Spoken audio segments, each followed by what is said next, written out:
Welcome to our channel.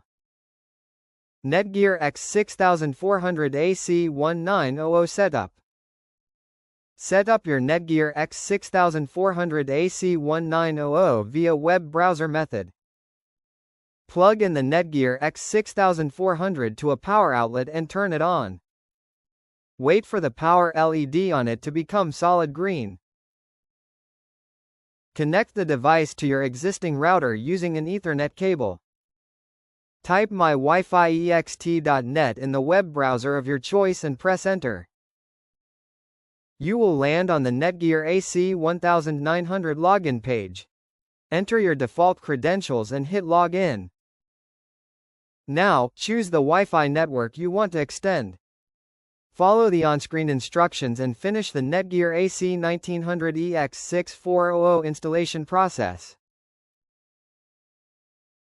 You are ready to go now.